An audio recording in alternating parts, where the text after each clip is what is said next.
Hello, everyone. This is Topic Wonders number 7, the season premiere. I am your host, Matrix Lord 212, and Gloria's got a mouth open looking like an alien getting ready to give birth to an alien. Okay? How you doing, Gloria? Oh my goodness. It's the one that you put for me to say. It's Harry Potter coming to life. Yes. I cannot pronounce that first word, but ultra thin. Okay, there you go. Ultra thin. Wait. Hi, Chris. Hi, Chris. I don't know what's going on. But Okay, I guess Gloria's doing her article first. Go ahead, Gloria. Ultra thin invisibility cloak can match any background. Harry Potter. Okay, in the movie Predator, an alien. In Harry Potter.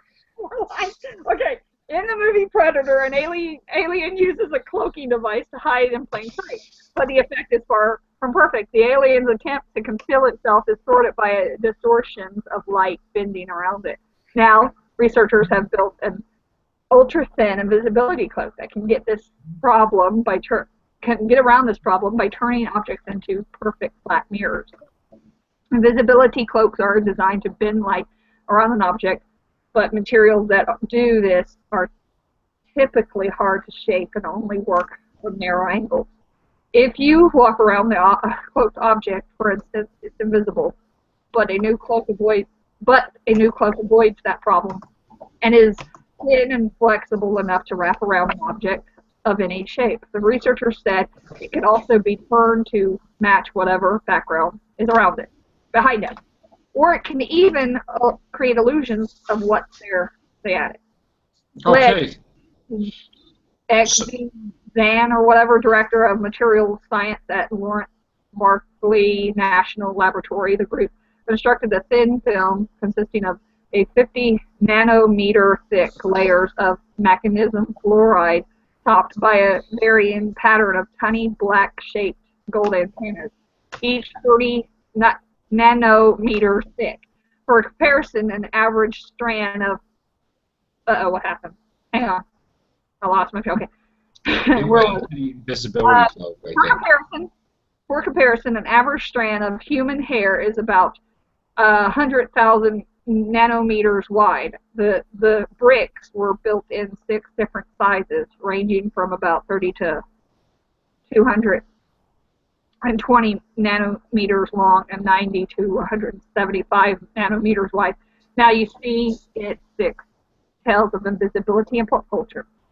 I bet you Doctor Who right now. Harry Potter's in that list, I bet you. Okay, the scientists then wrapped up a tiny, irregularly shaped object measuring about 36 microns across, or a bit more than 1,000th of an inch, shining a light with a wavelength of 30 nanometers or near infrared. They found that it reflected back almost perfectly. The light scattering from the cloak still bounced off the object, but without revealing where the object was, as though there were just a flat mirror in its place. The researchers said the tiny object appeared to be invisible because the gold antennas controlled the scattering of the light that reflected off it. The scientists explained, ordinarily, light reflecting off an object, even a glass mirror, will scatter at least a little, especially if the shape is irregular. The waves of light will also sometimes create interference patterns. As a result, reflected light appears as colors when some is absorbed, or reflection, depending on the object. The new invisibility cloak changes that. The gold bricks reflect the light in such a way that light phase and frequency are both preserved. Phase is an angle measurement that tells you how far along a light wave you are. 2 waves, 180 degrees out of the phase cancel out. The ultra-thin cloak creates an effect that makes it seem like the light were hitting a perfect mirror and the cloak and object weren't even there. Even the edges are invisible with the new device, the researchers said. With the proper tuning of the gold bricks, it's not hard to make the reflected light look like anything you want. Either the background of an object a floor, for example, or something else entirely. Zhang told Live Science, if the cloak were big enough, theoretically, you could drape it over anything. You could cover a tank with it and make it look like a bicycle, he added.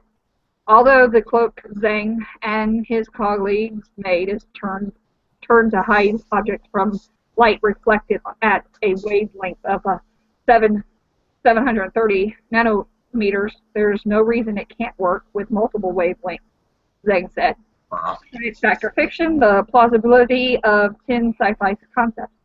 The reflection trick also works from any angle, and the cloak doesn't have to be a certain shape. It can be wrapped around anything, and the effect still works. It's also thin and light.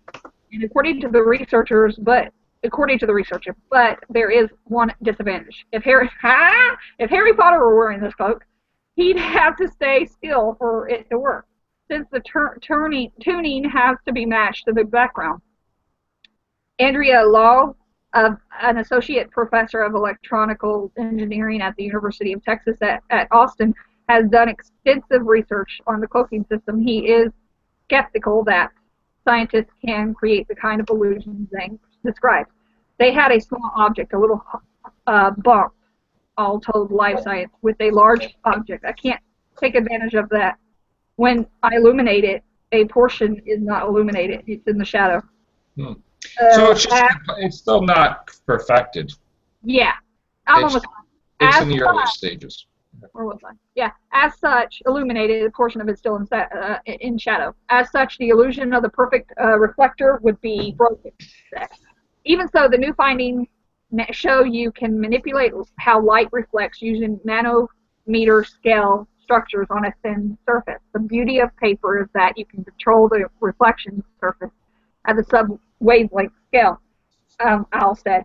Zhang said the cloaking technology's reflectivity offers another application displayed. Right now, any big projection, e.g. a movie in a movie theater, has to use a relatively flat surface. But if the phase and the frequency of light reflected from it could be finely controlled, the problem could go away. A projection surface could be any shape, and the resulting picture would not be distorted. Zhang added that this kind of material has been fabricated before, and that a next step would be to make a lot of it at industry scale, tuning the antennas to different wavelengths of light. The new study was published online September 17th in the journal Science. There you go. Wow. Yeah. That was a mouthful one right there, but wow. I'm excited about it. That's cray-cray. Cray-cray, definitely, to the fullest extent, man. So it's like, what, $1 million to buy this thing? Probably. Yeah. And it's like one of those first cell phones when it's like 50 feet tall. Yeah. Yeah. Let's get a better model first. All right. The next one. Because I'm tired. Yeah, I think you lost your tongue. You can't even talk anymore. Chris, do the dinosaur thing and let's see pictures. Sure. Chris fell asleep. No. This is interesting. It's coming from CNN. It says, new dinosaur species like a fat pony with a big head and horns. Wow. So, yeah. I don't see any pictures of this on here right now, other than fossils, but it says, back what is now Montana, straddled a sea, Ava roamed the land. New dinosaurs, what, like a fat pony and what? With horns. You know what this basically is? This is basically a, hold on. Oh no, what is that? It's I don't know. in the background of the video. Probably. Fat I had to exit out of there because I know we can't have video, but you know, it's basically, from what I saw, it looks like it's probably from the Triceratops family. Probably a smaller version of that, because I know that a lot of people don't know this, but there isn't just one species of Triceratops. There's actually a whole family. A lot of these dinosaurs that are very common have whole families, like Tyrannosaurus. and whatnot. Be careful, Joe. There's an ad up there that starts. That's a video. Got it. Yeah. So yeah, that's what got me. And Yeah. so yeah, gathering it's a form of like one of the Triceratops species, probably a primitive one, or depending on what period this dinosaur lived in, maybe it was right alongside Triceratops. Let's see if there's a fat pony dinosaur picture. You're gonna get some weird stuff on there if you type that in. All right, well, we're gonna. Yeah. I got. Wait. We might have it. We might still have something here. Yeah, I wouldn't risk it. Welcome to the internet. Well, we're risking it, Gloria. We're risking it. Okay. All right, right there, right? This one? Yep. That's it. Yeah. That's the fat pony with big head. Okay. Don't say we don't take you places here on the Topic Wonders. All right, we do from invisibility cloaks to fat pony dinosaurs. All right. No, you do the Indiana Jones restaurant thing. Oh, I cannot speak. You want to do that, Chris? So that way we all had one. Okay, Chris, you do it. All right. If I have to do an article, I'll get something else. Let me get something. Someone screen share the Indiana Jones one. I know you have it under G, but I don't want to do it. I know. Indiana Jones. You had a mouthful today. Yeah. I know. I'm sorry. Oh, I love reading. Right. That was a mouthful. All right. Let me get the news here. Well, while you're doing that, we have these Star Wars jetliners that are going to be unveiled in November. Wow. And they're literally what they sound like. They are Star Wars designed. They're planes with Star Wars characters painted on them. Oh, wow. Cool. I think that there should be one painted like an X-wing, and it should have 4 wings. I think that would be fantastic. I still can't wait for the Star Wars themed theme song. Yeah. Still can't wait for that. I'm totally gonna go. And I'm gonna dress up like Leia then too. Let me see. I'm gonna get some more. Hold on a second. Let me see. It's only going to work if security is dressed either as stormtroopers or as the royal guards for Palpatine. Yeah. It's gonna be awesome. I mean, one of my dreams came true when they created the Harry Potter, the Wondrous World of Harry Potter. So it's like to have that, and then now have going to be a Star Wars one. I'm like, yeah, it's getting good. And then there's rumors that they're going to do a Hunger Games one, which I'm all for, man. I'm going to totally go there. I might not play. If that's what they're getting at, they're going to actually have you play. I mean, not really. You're not going to be. Imagine if they do a Hunger Games one. Imagine what that food court's going to be like. Yeah, I know. The food court's basically going to be anything that the ones from 12 make, like bread and berries. Oh, no, I'm talking about people beating each other with blunt objects trying to... I mean, oh, God. I went to click onto something. They said, yeah. I was just going to add, they probably will make it to where it's simulated to where you can actually try to survive out there. I mean, they would give you precautions to where you get to a certain degree of hunger, you won't really go hungry. But they'll probably make you kind of go through a thing where you can actually know how it felt to be one of the tributes, kind of to an extent. Probably not to a dangerous level, but to where you could hide and where you learn how to, make things like snares and I'll play things like that. I'll play as long as my weapon of choice can be a lightsaber. Absolutely. Yeah, that's cool. Sneak peek inside Disney World's new Indiana Jones restaurant. That's gonna be cool. That's pretty funky. And we got the Godzilla thing too that they started in Japan, right? The hotel, Godzilla hotel. Yeah. I know. Can't wait.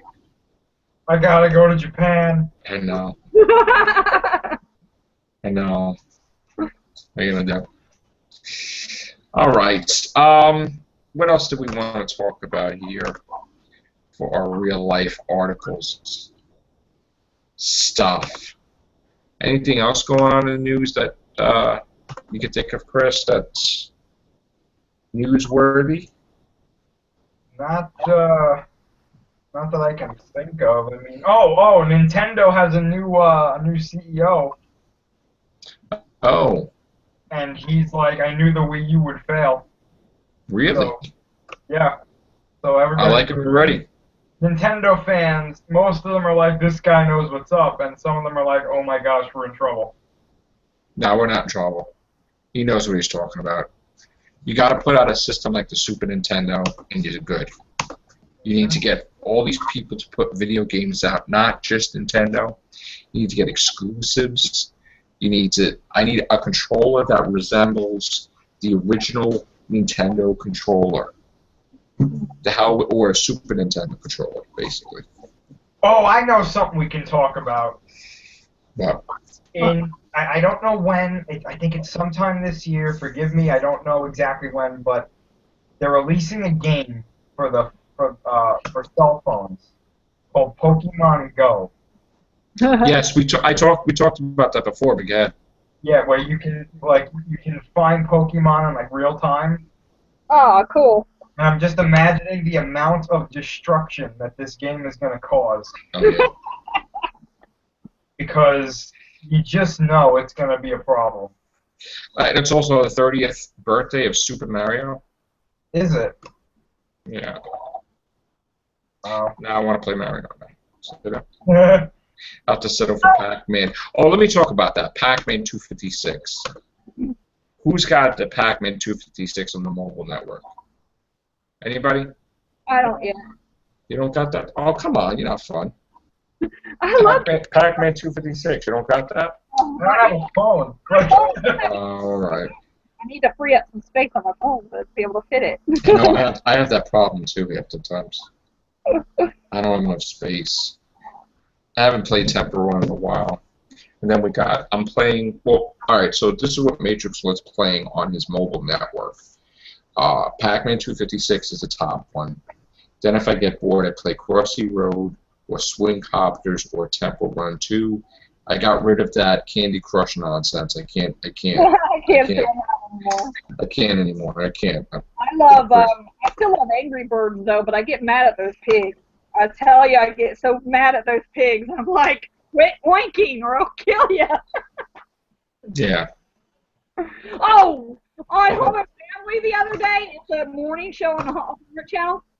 They have all kinds of different things. Well, on one of the segments, they built a life-size Angry Bird, where they put these big boxes, they painted them purple and put them outside, and then they had these plush dolls of pigs, where they kind of hang, like the boxes are holding them up, and then they did a big slingshot, and then they made the dolls of the Angry Birds, and they did it, and trying to actually life-size game of it, and I'm like, oh my God, I love it.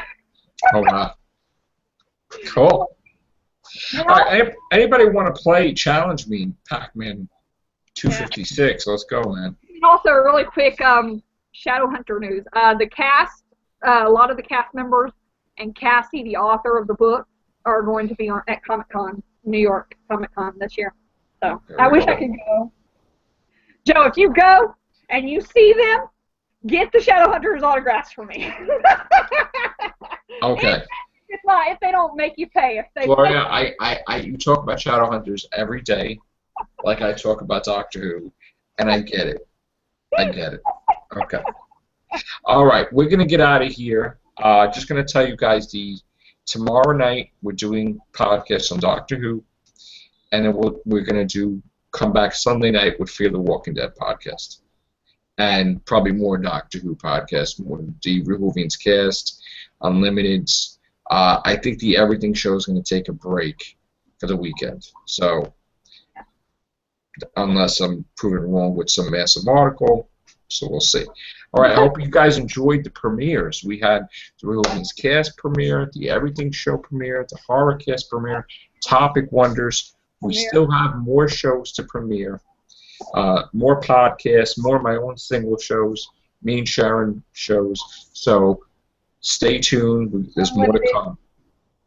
More What's that? unlimited. More unlimited. Yeah, there's going to be more Unlimited. Howard is going to be on the Unlimited.